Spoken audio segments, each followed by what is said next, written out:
بسم الله الرحمن الرحيم.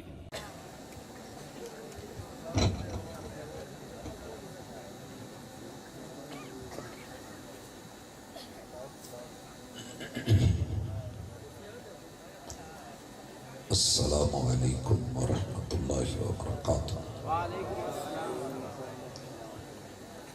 الحمد للہ والصلاة والسلام علی رسول اللہ. اللہم صلی علی محمد وعلی آل محمد کما صلیت علی ابراہیم وعلی آل ابراہیم انک حمید مجید. اللہم بارک علی محمد وعلی آل محمد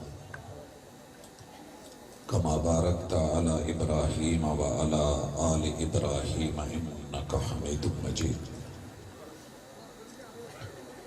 اعوذ باللہ السمیع العلیم من الشیطان الرجیم. رب اشرح لی صدری ویسر لی امری واحلل عقدۃ من لسانی یفقہوا قولی.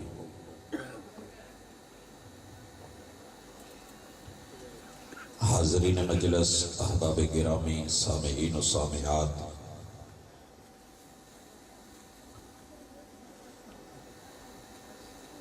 آپ احباب نے علماء کرام کے مدلل مفصل خطابات سنے. اللہ تعالی سمجھنے اور عمل کرنے کی توفیق دے اور پھر قبول فرمائے. رات کے ان لمحات میں میں اپنے اس پیغام کو پوری دنیا کے نام کرنا چاہتا ہوں اور بالخصوص انسانیت کے نام. بات حیا کی چل رہی تھی. آپ نے بہت کچھ ماشاءاللہ سیکھا، سمجھا، سنا. بھائیو، ایک حیا اور بھی ہے کہ جو انسان کو احساس دلاتا ہے کہ تو کسی کا ہے، تو بندہ ہے، تیرا کوئی خالق اور موجد ہے، تیرا کوئی رب اور باری ہے. دنیا میں جس بھی انسان کو یہ حیا، یہ شرم، یہ خیال، یہ احساس، یہ ادراک، یہ سوچ، یہ فکر پیدا ہو جائے، پھر اس کا رنگ نہیں دیکھا جاتا، نسل، شکل، عقل نہیں دیکھی جاتی، اس کے علاقے، اس کے پیشے، دنیا کی کوئی چیز، خاندان، حسب نسب رکاوٹ نہیں بنتا. وہ اس حیا کی وجہ سے کہ جس رب نے مجھے بنا کے پوری کائنات کی نعمتوں سے نواز دیا ہے کہ بندے حیا کر، اس کا کھا کے اس کا گا، تو اس بندے کو میں دیکھتا ہوں کہ یہ موحد ضرور بنتا ہے.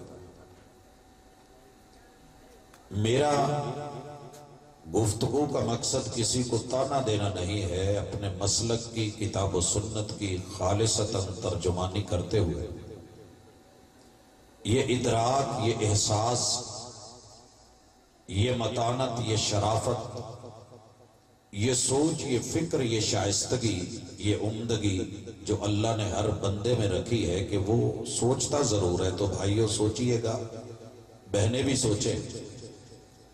ایک بندہ ہمارے ساتھ نیکی کرے، بھلائی کرے، تو ہم زندگی بھر اس کی حیا کرتے ہیں کہ اس نے مشکل میں میرا ساتھ دیا تھا. لوگوں، عالم ارواح کی مشکلیں ہیں، زمین، مٹی، دھرتی، پانی، آگ، ہوا کی مشکلیں، باپ کی پشت، ماں کی سینے کی ہڈیوں کی مشکلیں، رحم مادر، اور اس جہان میں بننے، پلنے، سنورنے اور پیدا ہونے تلک کی ساری مشکلوں میں جو اکیلا رب کام آیا کبھی من میں خیال نہیں آیا، حیا پیدا نہیں ہوئی کہ اس رب کی حیا کرتے ہوئے لا الہ الا اللہ کے تقاضوں کے مطابق میں جب بھی مشکل پڑے تو ایک اللہ کو پکاروں؟ میں نے ساری شریعتوں کو پڑھنے کے بعد جو خلاصہ دیکھا ہے کہ دنیا کا سب سے بڑا اگر کوئی بندہ بے حیا نکلا ہے اور ثابت ہوا ہے تو وہ ہے جسے اللہ کی حیا نہیں، توحید کی حیا نہیں۔ اور دعا کریں کہ اللہ ہمیں ان میں سے نہ بنانا کہ جو تیرا کھا کے تیرا نہ کھائے، پروردگار مان کے، رب کہہ کے، الہ کہہ کے، معبود کہہ کے، کلمے پڑھ کے، شہادتوں کے تذکرے کر کے، مرتے ہوئے چار پائی اٹھا کے کلمہ شہادت کے بول تو بولیں، لیکن عملی زندگی میں رب کا در چھوڑ کے در در پہ جائیں، اللہ کے در پہ سر جھکانے کی بجائے ہر جگہ جبیں سائی کرتے پھرے۔ تو میرے بھائیو اللہ سے دعا مانگا کریں کہ اللہ اگر زندگی دی ہے تو بندگی میں حیا عطا کر، اور وہ حیا کہ جس میں توحید دامن کے اندر موجود ہو، زندگی میں بھی ملے اور موت کے لمحات میں بھی زبان پہ کلمہ نصیب۔ حضرات دوسری چیز، دنیا میں ایک عورت، ایک مرد اگر گناہ زنا کرتے ہیں تو میں یہ سمجھتا ہوں کہ یہ معاملہ اتنا خوفناک نہیں ہے کہ جتنا، کیوں؟ زنا کیا ہے؟ آپ کسی کی عزت جس میں آپ کا شریک ہونا نہیں بنتا تھا، شریک ہو گئے۔ ساری دنیا کی عزتیں ایک طرف، اللہ کی رضا اور کبریائی کی عزت ایک طرف۔ لوگوں اگر کسی کی بہن، کسی کی بیٹی، کسی کی بیوی، کسی کی ماں، کسی کی عزت اور آبرو کے اندر شراکت داری منع ہے، جرم ہے، گناہ ہے اور معیوب ہے، تو یاد رکھیے اللہ سے بڑھ کے عزت کسی کی نہیں، اور سب سے بڑے مالک کی عزت میں کسی دوسرے کو شریک اگر آپ نے کر دیا ہے تو اس سے بڑی فحاشی بھی کوئی نہیں ہے اور فسق اور فجور بھی کوئی نہیں۔ دیکھیے نا، ایک بندے کو گالی دے تو رسول اللہ صلی اللہ علیہ وسلم نے فرمایا ہے کہ مسلمان کو گالی دینا جو ہے یہ فسق ہے، فسق ہے۔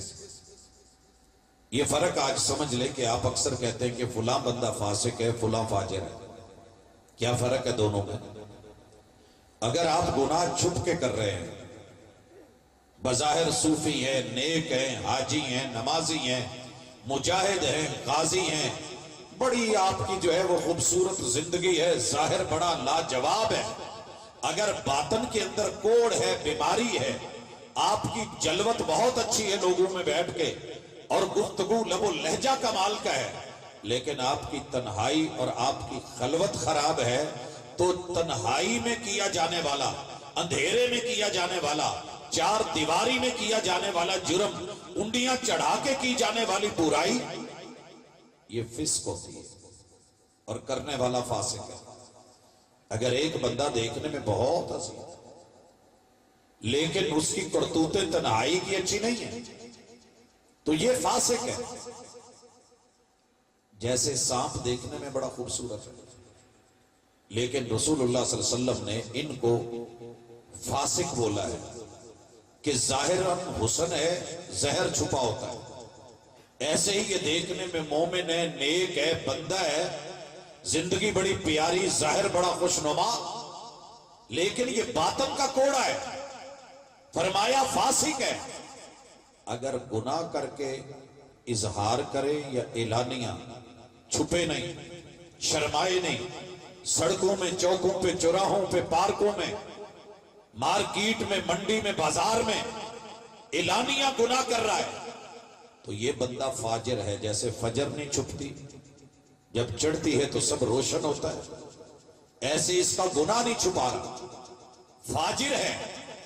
اور اگر یہ گناہ کر کے تشہیر کرے، اشتہار چھاپے، اعلان کرے، سٹیٹس لگائے اور مجلسوں میں بیان کرے، دعوت دے، اور اس کے رستے ہموار کرے، پیسہ لگائے، اس کی طرف خود بھی بڑھے، لوگوں کو بھی جو ہے وہ مزین کر کے پیش کرے، تو پھر یہ فحاشی کا علم بردار ہے اور یہ فاحشہ کی طرف بڑھ رہا ہے۔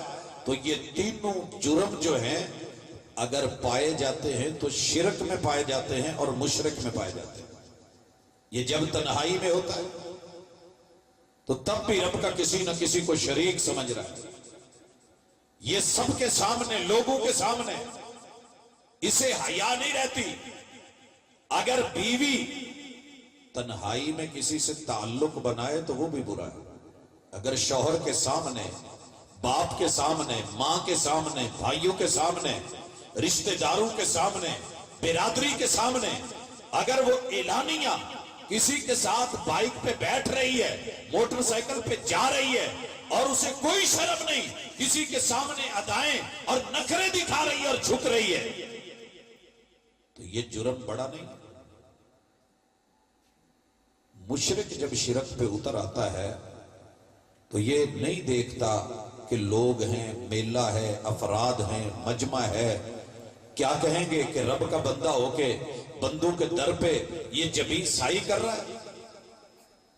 اور پھر اتنی نہیں، یہ سنگتیں بنائے گا، ٹولے بنائے گا، جماعتیں بنائے گا، گروہ بنائے گا، گروپس بنائے گا، ٹیمیں چلائے گا، پھر گاڑیاں ہائر کرے گا، لمبے لمبے سفر کرے گا، مینجمنٹ میں آئے گا، انتظام و انصرام کرے گا۔ لوگوں، اللہ کے لیے رب کے بندے ہو تو حیا کرو، یہ باتیں اچھی نہیں ہے۔ اگر یہی کام ایک عورت کرتی ہے تو بے حیا کہلاتی ہے، مگر یہی رب کا بندہ ہو کے، انسان ہو کے، رحمان کو بلا کے شیطان کی راہوں پہ آ کے جو ہے یہ سارے کام کرے، وہ سجدہ جو بیوی کو شوہر کے لیے روا نہیں رکھا گیا تھا، یہ کسی بزرگ یا کسی باپے یا کسی دوسرے غیر محرم کے در پہ جا کے جبھی سائی کر کے چوکھٹوں پہ بیٹھ کے لیٹ کے اور ماتھے ٹیک ٹیک کے کرے، تو دنیا کی کوئی طاقت اسے نہیں روک سکتی سوائے کہ ضمیر اندر حیا پیدا کرے۔ اور جس دن یہ حیا پیدا ہو جاتا ہے، میں نے بڑے بڑے لوگوں کو توبہ کرتے دیکھا ہے، اللہ سے دعا کریں اگر یہ کام غلط ہے اور میری قوم نے، وڈیروں نے، علماء نے، اہل علم نے، خطباء نے، ادیبوں نے تقریروں میں، تحریروں میں یہی سمجھایا ہے کہ جناب کوئی بات نہیں، یہ تعظیمی سجدہ ہے، علل اعلان ہو سکتا ہے سب کے سامنے، تو پھر دعا کیجئے کہ اللہ مجھے سمجھ بھی دے دے، حیا بھی پیدا کر دے کہ میں اپنی عزت کو تو علل اعلان کسی کے ساتھ جاتے شریک ہوتے نہیں دیکھنا گوارا کرتا، لیکن تیری عزتوں میں نے کتنوں کو شریک ٹھہرایا ہے۔ اللہ موت سے پہلے پہلے اس شرک سے توبہ کی توفیق دے دے اور اتنی حیا دے دے کہ میں اعلان کروں کہ یہ سجدہ، یہ سر جھکانا، یہ جبیں سائی، یہ جو ہے غیر اللہ سے مانگنا، مدد کے لیے پکارنا، زندہ رب کو چھوڑ کے مرے ہوئے لوگوں کے دروں پہ جانا، امیدیں وابستہ کرنا، اللہ مجھے کتاب اللہ کی سمجھ عطا فرما دے۔ ساری زندگی کانفرنس سے سن کے، جلسے سن کے، جلوسوں میں جا کے، شرکتیں کر کے زندگی جو ہے وہ گزر گئی، لیکن یہ نقطہ توحید سمجھ میں نہیں آیا تو اللہ پھر زندگی کیسی ہے؟ حضرات، تیسرے نمبر پہ حیا پیدا کریں قرآن کی۔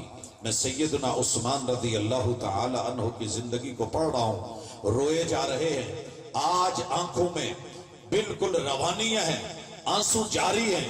پوچھنے والوں نے پوچھا کہ جناب عثمان، آپ میرے محبوب کے سب سے پیارے اور لاڈلے شہزادے کہ پیمبر نے یکے بعد دیگرے اپنی دو بیٹیاں، اپنے گوشہ جگر، اپنی لخت جگر آپ کے حوالے کر دی، اور سب صحابہ میں آپ بے تکلف بیٹھے ہوتے، سسر جناب ابوبکر صدیق کے ساتھ بے تکلفی، سسر جناب عمر رضی اللہ تعالی عنہ کے ساتھ بے تکلفی، آپ کے داماد جناب علی رضی اللہ تعالی عنہ کے ساتھ بے تکلفی، اور جس مرضی نارمل انداز میں آپ لیٹے بیٹھے ہوئے ہیں، ٹیک لگائے بیٹھے ہیں، مگر جب عثمان آئے تو میرے محبوب اٹھ کے بڑے اہتمام کے ساتھ کپڑے سنوار کے سیٹ ہو کے میرے محبوب بیٹھے. پوچھنے والوں نے پوچھا محبوب پہلے بھی تو آپ کے بڑے قریبی یار دوست بیٹھے تھے مگر آپ نے ایسے نہیں کیا. عثمان کی باری آئی, وہ جب آئے تو آپ ایسے, تو آپ نے فرمایا ہاں جس عثمان کی حیا آسمان کے فرشتے بھی کرتے ہوں میں محمد صلی اللہ علیہ وسلم اس کی حیا کیسے نہیں کروں. اشرا مبشرہ میں سے جنتی روتے کس لیے ہو؟ کہنے لگے مجھے شرم آتی ہے, سنیے مجھے حیا آتی ہے کہ میرا کوئی دن گزرے اور اس دن میں نے اس قرآن کو کھول کے نہ دیکھا ہو, پڑھ کے نہ دیکھا ہو. لوگوں ذرا توجہ کرنا, یہ قرآن تقریباً ہر گھر میں موجود ہے لیکن کھولے ہوئے کتنے دن ہو گئے, پڑھے ہوئے کتنے دن ہو گئے, اور سمجھے ہوئے کتنے دن ہو گئے, عمل کیے ہوئے کتنے دن ہو گئے, یاد کیے حفظ کیے کتنے دن ہو گئے.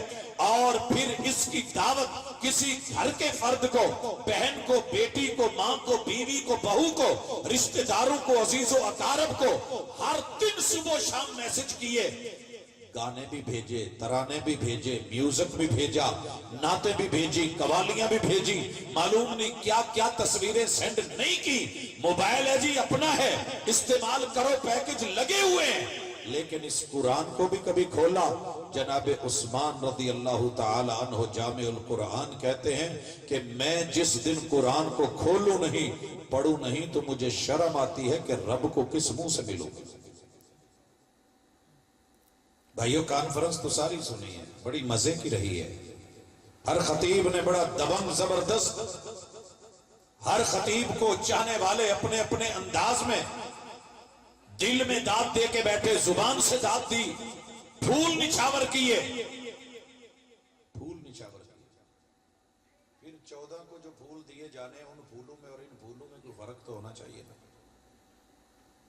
بھائی, کوئی فرق تو ہونا چاہیے. تب بھی گلاب لگنا ہے, آج بھی گلاب لگا ہے, تب بھی لوگ ہیں, آج بھی لوگ ہیں. اگر 14 تاریخ کو گلاب دیتے ہوئے سماج کی شرم نہیں آئی, وسیب کی شرم نہیں آئی, معاشرے کی حیا نہیں دیکھی گئی, ملک پاکستان کی قدر نہیں ہوئی, اس بزرگوں کی دھرتی کا لحاظ نہیں رکھا, ماں باپ کا لحاظ نہیں رکھا, بہن بھائیوں کا لحاظ اگر کسی نوجوان سے نہیں ہوا, وہ پھول کسی ایسی لڑکی کو اور لڑکی ایسے لڑکے کو دے بیٹھی ہے کہ جن کا برابر میں آپس میں تعلق حلال کا نہیں تھا, شوہر بیوی کو نہیں, بیوی شوہر کو نہیں, کسی اور تعلق سے, تو ہم کہیں کہ یہ مجرم ہیں, یہ بے حیا ہیں, یہ بے وقار ہیں, یہ بے شرم ہیں. لوگوں سوچنا کہ جس رب سے ہمارا تعلق ہے اس رب کو اگر دل نہیں دے سکے, عزت نہیں دے سکے, آبرو نہیں دے سکے, ٹائم نہیں دے سکے, وقت نہیں دے سکے, قرآن کو پڑھ نہیں سکے, میسج کو دیکھ نہیں سکے, اس کو کبھی کھول نہیں سکے, کھولنا ہے تو سمجھ نہیں سکے, سمجھا ہے تو عمل نہیں کر سکے, عمل کیا ہے تو دعوت نہیں دے سکے, تو پھر اس کتاب کی حیا صرف یہی تھوڑی ہے کہ سینے سے لگا لو, چوم لو اور آنکھوں پہ رکھ لو یا سر پہ رکھ کے قسم اٹھا لو ہم بے حیا ٹھہرے ہیں. آئیے قرآن کی حیا کرنا سیکھیں جیسے عثمان نے جامع القرآن نے کر کے دکھایا.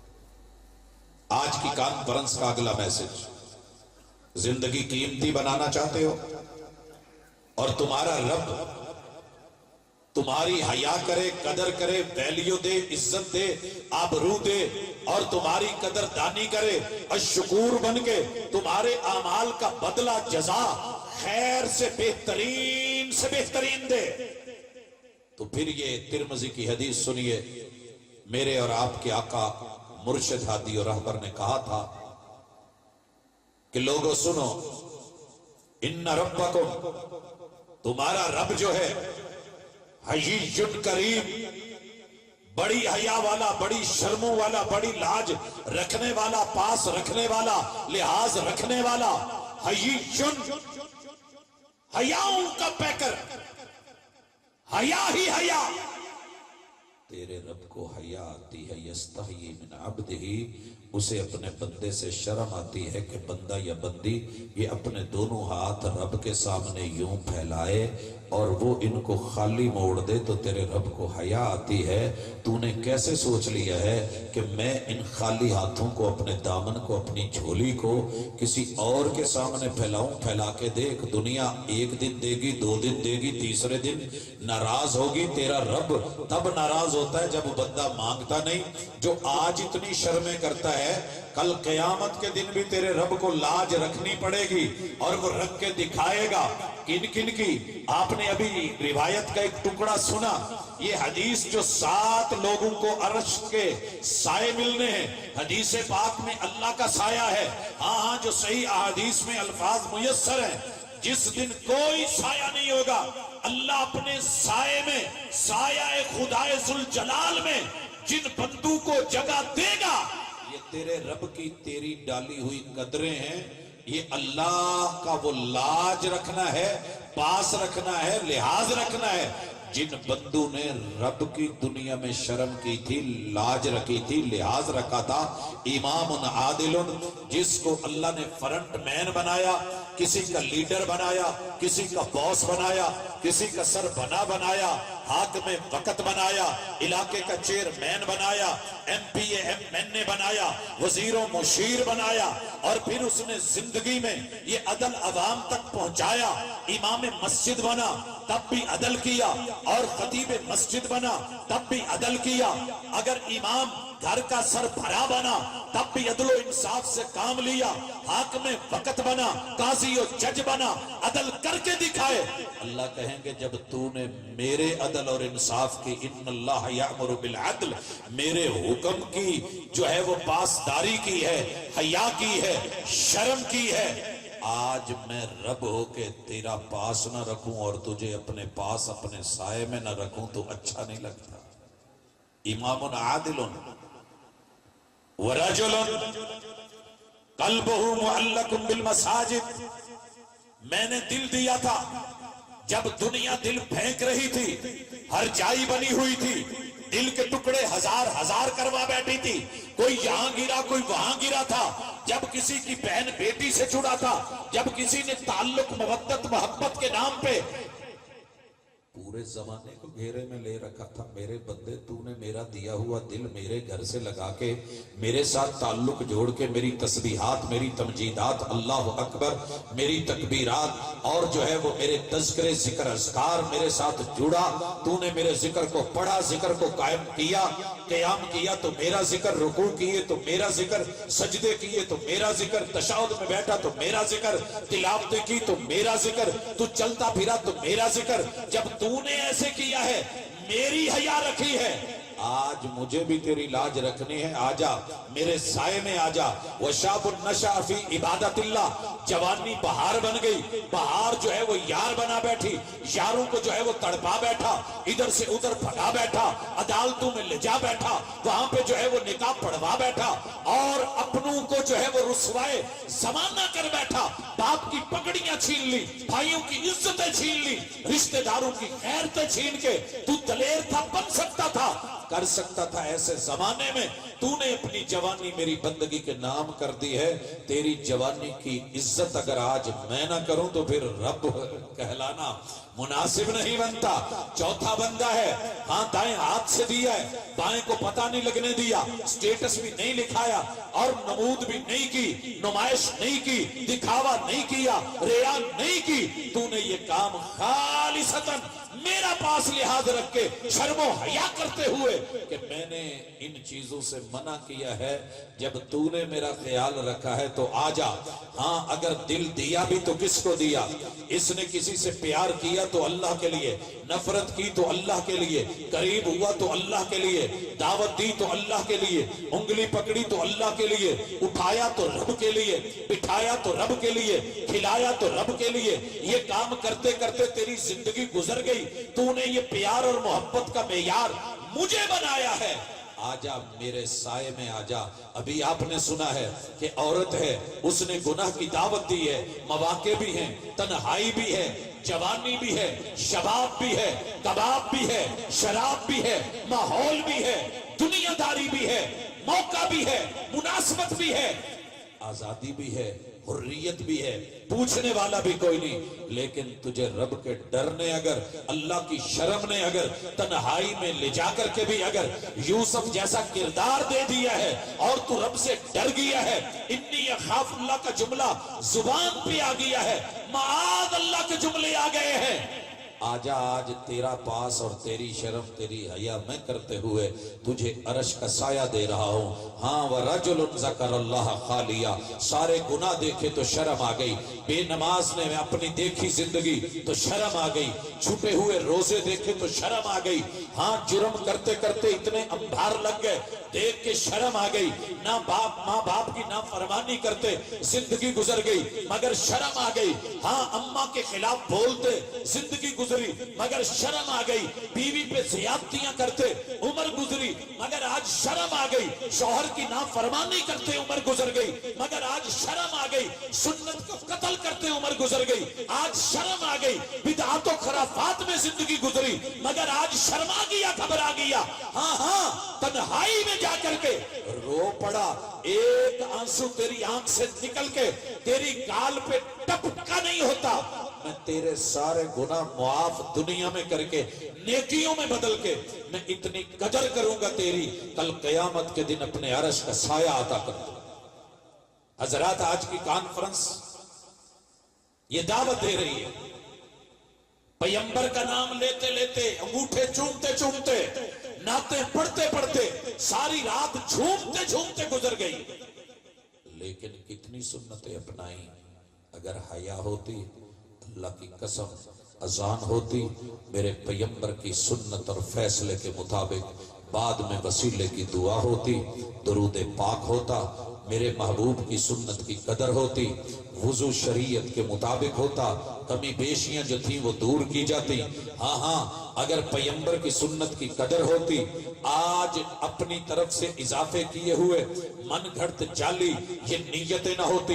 اگر پیغمبر کی سنت کی قدر ہوتی, میرے محبوب کی جو پیش کی گئی ثنا ہے اس ثنا کے ہوتے ہوئے سبحانک اللہم پڑھ کے کسی کو رب کے ساتھ شریک نہ کیا جاتا, وہ بھی حمدی کا رب کا کھا کے کسی اور کا گایا نہ جاتا, وہ تبارک قسموں کا مشکل میں کسی اور کا نام پکارا نہ جاتا, وہ تعالی جدو کا اللہ کی گدی سے کسی اور گدی کو بڑا دکھایا نہ جاتا. اگر شرم ہوتی ولا الہ غیرک, لوگوں کبھی بھی وحدہ لا شریک کو چھوڑ کے در در پہ جبی سائی نہ کی جاتی. اگر شرم ہوتی اعوذ باللہ پڑھ کے شیطان کو گلے نہ لگایا جاتا. اگر شرم ہوتی بسم اللہ پڑھ کے اللہ کے نام کو کافی سمجھا جاتا. اور حمد جو ہے تیرے رب کی تعریف پہ مبنی, یہ سورۃ الفاتحہ پیغمبر نے پڑھی اور حکم دیا اور فیصلہ سنایا, اس کے بغیر نماز نہیں ہوتی. پیغمبر کی حدیث کی حیا ہوتی, قدر اور شرم ہوتی. میں اس کے ٹکراؤ میں, تقابل اور مقابلے میں, میں ساری زندگی اس کو رد کرنے میں, ریجیکٹ کرنے میں نہ گزارتا. میرے آقا کا فرمان تھا, میں اس کو لیتا, کتاب اللہ کی آیات میں تعویلیں نہ کرتا. اگر شرم ہوتی, میرے پیغمبر نے کہا تھا ہاں لوگوں کہ جب امام جو ہے وَلَلضَّالِينَ کہے فَقُولُوا آمین, تم نے آمین کہنی ہے. کچی مسجد نبوی گونجی اور یہ آواز فرشتوں کی آواز سے موافقت کر گئی. تیرا رب تیرے پچھلے گناہ نہیں چھوڑے گا. میں نے زندگی بھر اس کی مخالفت میں گزاری, اور کسی نے کہا کہ بھینس کی طرح, کسی نے بولا کہ کٹے کی طرح, کسی نے کہا کہ جانور کی طرح, کسی نے کچھ, کسی نے کوئی نام دیا. لوگوں اگر پیغمبر کی اداؤں کی حیا ہوتی تو ہم نے یہ جملے کبھی کسے نہ ہوتے. میرے محبوب کی اداؤں میں سے ایک ادا, آپ نے جب بھی رکوع گئے, رکوع سے اٹھے, آپ کیا کرتے تھے؟ ہاتھوں کو اٹھاتے تھے. کان یرفع یدیہ حذو منکبیہ او الی شہمۃ اذنیہ. محبوب نے کانوں کی لو کے برابر یا کندھوں کے برابر اپنے دونوں ہاتھ اٹھائے, رفع الیدین کیا. دنیا نے تسلیم کیا, کرنے کے بعد پھر بولا